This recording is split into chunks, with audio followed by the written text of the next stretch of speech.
Cassie Rohr with JP Weigand and Sons, and we're here with Rick Hopper, realtor and auctioneer, and we're going to be talking about land sales today. And Rick, you've been in the business for 20 years, April, just 20 years this month. And you've been an auctioneer since you were 16? 16 years old, yep. Mm-hmm. Are you going to give us your auctioneer voice? Would you like me to? I would love to. All right.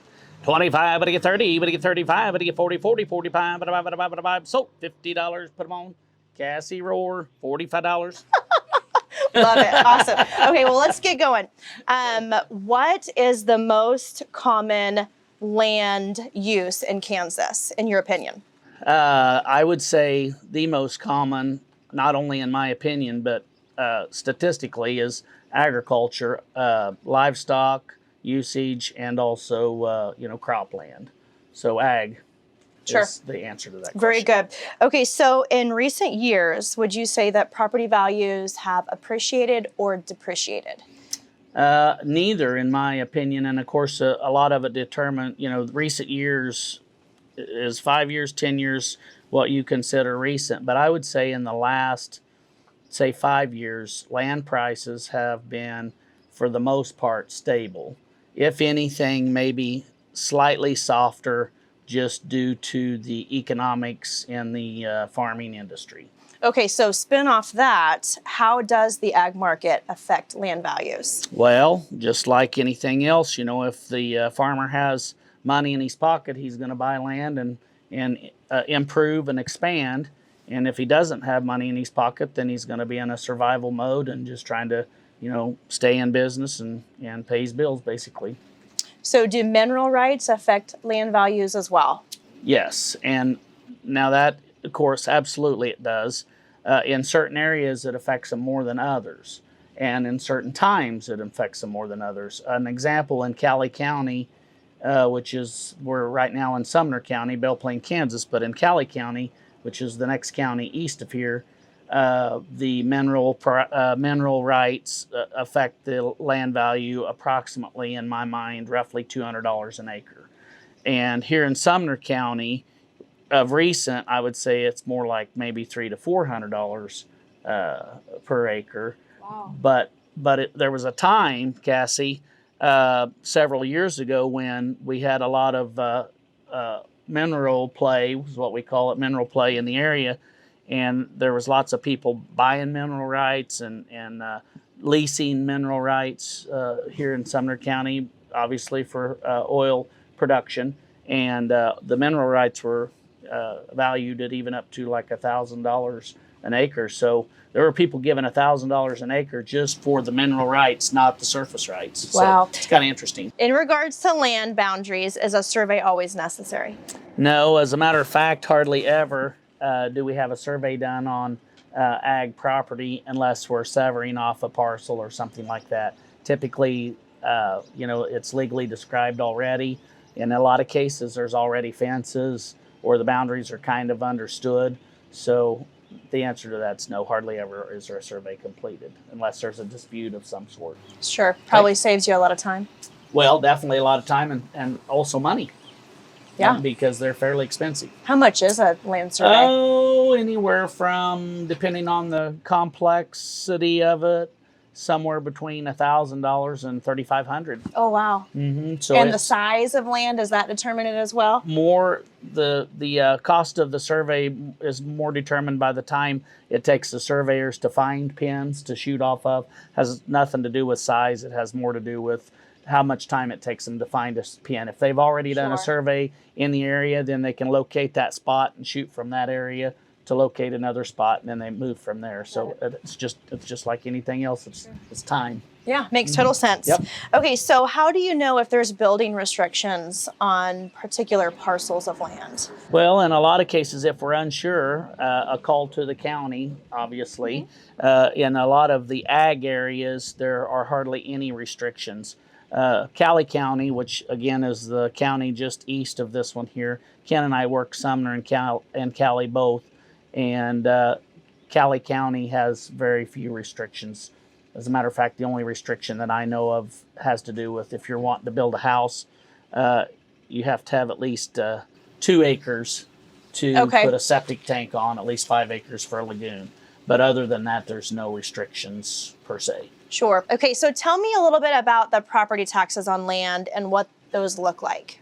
Well, property taxes are interesting. In Kansas, the taxes are a lot less than one would think. And as an example, if you have a $100,000 house, say in Belle Plaine, Kansas, the taxes are probably going to be somewhere in the neighborhood of $2,000 a year per se. If you had a $100,000 piece of land, which is going to be 40 acres or something like that, your taxes are probably going to be about $200 a year. So there's a significant difference. I think it has to do with the state giving farmers and ranchers a break on their taxes to help their bottom lines. So the improvements on the land, they're not taxed? They are taxed. Okay. This is unimproved land we're talking about. Okay, very good. Yes. So once you put a home Definitely. or outbuildings. That makes a big, that'll be taxed accordingly. Sure. Yes. So it's the undeveloped, like ag Yes. land Yep. that the taxes are Yep. reduced on. For farming and ranching. Great. Okay. Yep, that's Thank correct. you for explaining that. Yeah. I always wondered. Yep. So- Yep. It's a good Okay. question. So a closing on a traditional residential property is about 30 to 45 days. What about land sales? Are they the same? Well, yes, there's actually, obviously, just like any other transaction, a farmer, in a lot of cases, has cash, so cash can be quick and easy, just like we all know, whereas conventional financing is going to take roughly 30 days-ish. I would say not 40, but a lot of it will depend on getting an appraiser out there, just like on a regular transaction. Of course, there's not a home inspection, like there is, with acreage. So that saves a little time. There's also some government loans, USDA funded loans. They take 60 to 70 days.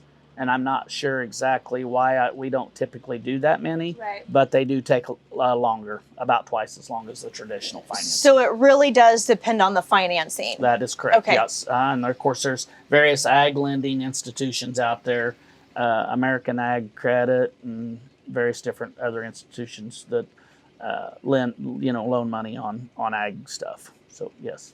So are there people who purchase land for investment purposes? Occasionally. A lot of times it's maybe a retired entity that has maybe sold another property somewhere and want to put their money in a safe investment. And land is a very safe investment. The negative thing about it is it's a fairly minimal rate of return. So you could expect, 2 to 3% maybe on your rate of return. So obviously not a big return on your money, but extremely safe. And there is a demand. A lot of farmers and ranchers rent their ground either on a yearly basis or 2 years or 5 years. Some of them have farmed different farms for a length of time. Land is an interesting commodity to the sense that people a lot of time, they don't sell it in a lot of cases. In other words, you might, a good example is my father-in-law and mother-in-law have owned parcels of land for 50, 60, 70 years. And even in a few cases been in the family prior to that. So, so people don't sell, they hang on to it a lot of times. Sure. So that's why, we get excited when we get to sell a piece of property because sometimes it's been in the family for many generations. Sure. So yes, good question. So do people purchase land strictly for the recreational use? Yes. When the economy is good and there's a lot of money, when the stock market's up and people are working, yes, absolutely. People purchase property just for solely recreational purposes, deer hunting, fishing, that sort of thing. So absolutely. Camping? Yes. Right. Yep. Okay. So, yep. Good question.